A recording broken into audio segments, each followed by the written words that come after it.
청와대는 대한민국의 대통령이 기거하는 대통령 관저이자 대한민국 헌법이 규정하는 헌법기관이다. 공식 명칭은 청와대지만 외국에서는 보통 더 블루 하우스로 많이 알려져 있다.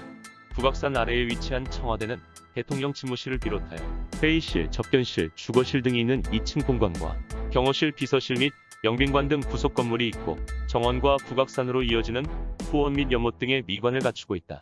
원래 청와대터는 고려시대 남경에 이궁이 있던 곳으로 조선시대에는 이곳이 경복궁의 후원으로 사용되었다.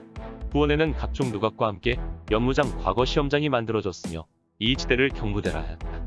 1592년에 임진왜란이 발발하면서 경복궁과 경무대가 완전히 폐허가 되었는데 그런 상태로 270년간 방치되었다가 고종 때 중건되었다.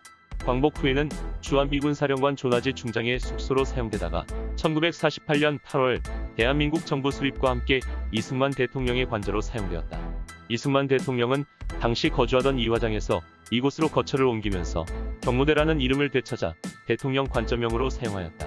이승만 대통령의 독재가 심해지고 경무대라는 말에서 느껴지는 부정부패 및 음습한 권위주의의 이미지 때문에 국민의 원성이 점점 높아지자 1960년 8월 윤보선 대통령 재임 당시 경무대 이름을 바꾸자는 의견이 나오게 되었다.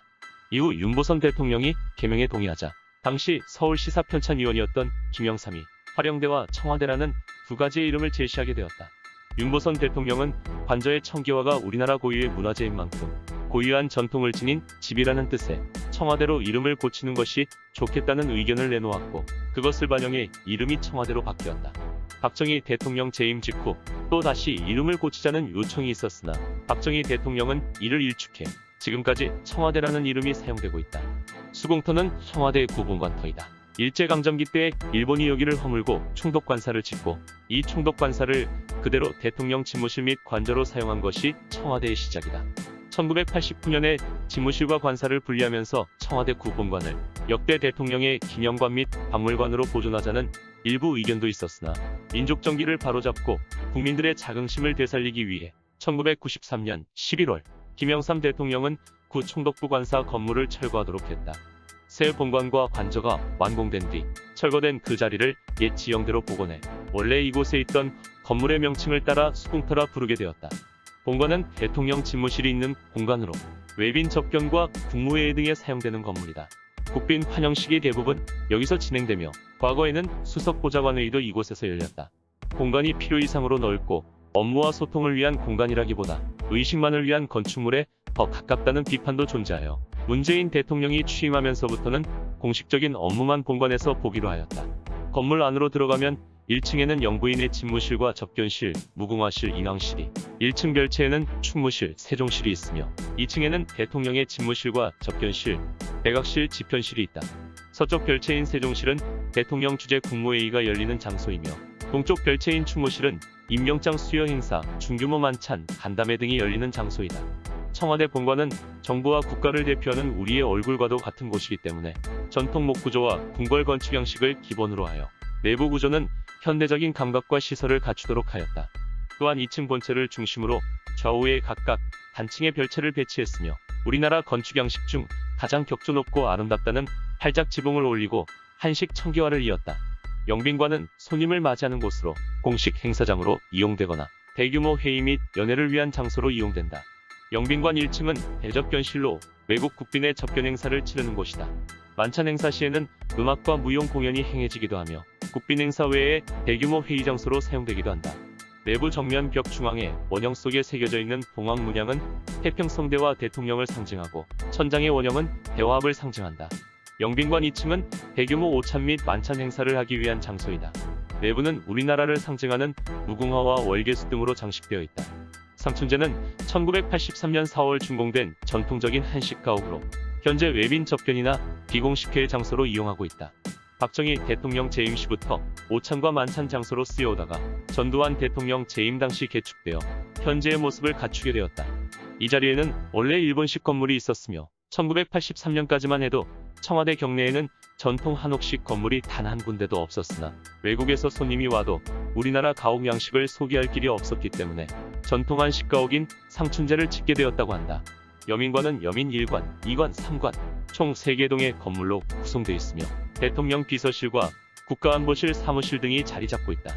여민관은 청와대 참모들이 일하는 곳으로 대통령 관련 업무가 실질적으로 이루어지고 있다. 여민일관에는 대통령 간이집무실 등의 주요 시설이 있다. 이곳에서는 대통령이 일상적인 업무를 보고하고 수석 보좌관, 회의 등이 열린다.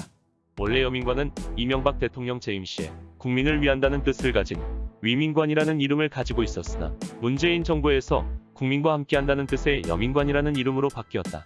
이는 노무현 정권 시절 증축 당시 이름이기도 하며 대통령과 비서진들이 국민과 기쁨과 슬픔을 함께하는 곳이라는 의미의 여민고락에서 따온 이름이다. 춘추관은 현재 대통령의 기자회견 장소와 출입 기자들의 기사 송고실로 사용하고 있다. 국내외 언론사 기자 300여 명이 출입하는 청와대 프레스센터로 1층은 기자들이 사용하는 기자실과 자료실 겸 소브리핑룸으로 구성되어 있고 2층에는 대통령 기자회견과 각종 브리핑 등을 하는 브리핑룸이 있다. 춘추관이라는 명칭은 고려와 조선시대 역사 기록을 맡아보던 관아인 춘추관과 예문 춘추관에서 비롯된 것으로 엄정하게 역사를 기록한다는 의미가 오늘날의 자유, 언론의 정신을 잘 상징한다는 뜻에서 채택되었다.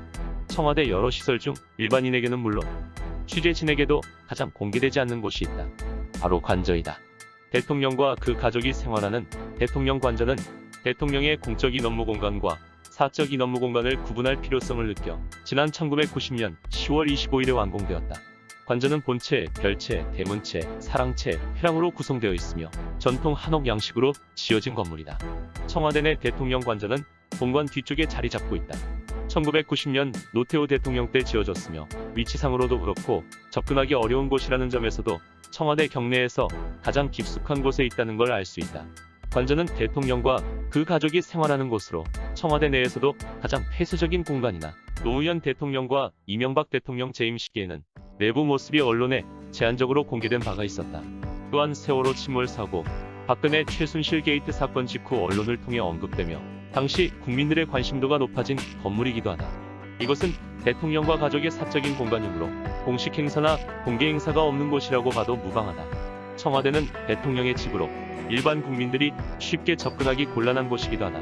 하지만 청와대 개방은 국민과 소통하고자 하는 마음에서 이루어진 일이다. 청와대 개방은 이승만 대통령 재임 시절인 1955년에 경무대 경내 일부를 공개하면서 시작되었다. 그 이후 박정희 대통령 집권 시기인 1968년까지는 매년 4월과 5월에 청와대 경내 일부가 개방되었으나 1968년 1월 21일 북한군에 의해 청와대가 습격당하는 이른바 1.21 사태가 일어나면서 청와대 개방이 중단되었다. 1.21 사태는 김신조를 비롯한 북한군인 31명이 청와대를 기습하여 박정희 대통령을 살해하려다 미수에 그친 사건이었다. 이 사건으로 인해 청와대 뒤편에 있는 북악산 일대까지도 일반 국민의 접근이 통제되었다.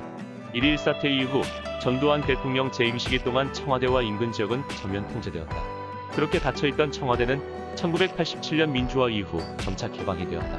노태우 대통령 재임 당시인 1988년부터 청와대 경내가 개방되었고 김영삼 대통령 정부에 들어서는 인왕산 등산로와 청와대 주변 도로가 열렸으며 궁정동 안가가 헐리고 그 자리에 무궁화 동산이 조성되었다. 그러나 이 시기에도 청와대 경내 관람은 극히 일부에게만 허용되었다. 이후 김대중 대통령 정부부터는 청와대 경내 방문의 제한 대상도 없어졌고 조선조 후궁들의 위패가 있는 칠궁도 개방되었다. 노무현 대통령은 2003년 출범과 동시에 청와대 경내 관람 코스를 본관 앞까지 확대했고 2007년에는 북악산의 일정 범위도 전면 개방되었다. 2020년에는 문재인 대통령이 1.21 사태 이후 약 52년 만에 북악산 철문을 직접 열었다. 등산로로 재탄생된 북악산 일부 구간은 시민들의 출입이 가능하게 되었으며 오는 2022년 상반기에는 나머지 북악산 남측면도 개방할 예정이라고 한다. 문재인 대통령은 대선 후보 시절 청와대와 북악산을 국민에게 돌려드리겠다고 공약한 바 있었다. 이는 대통령 공약 이행 차원에서 더욱 의미가 있다고 볼 수 있다. 이제 청와대 인근 지역은 국민들이 쉽게 찾을 수 있는 개방된 공간이 되었다. 한 나라의 국가 원수가 기거하는 곳인 만큼 안전에 노력을 기울여야 하는 한편 국민과의 원활한 소통이 이루어져야 할 것이며 국민의 사랑을 받는 청와대가 되어야 할 것이다.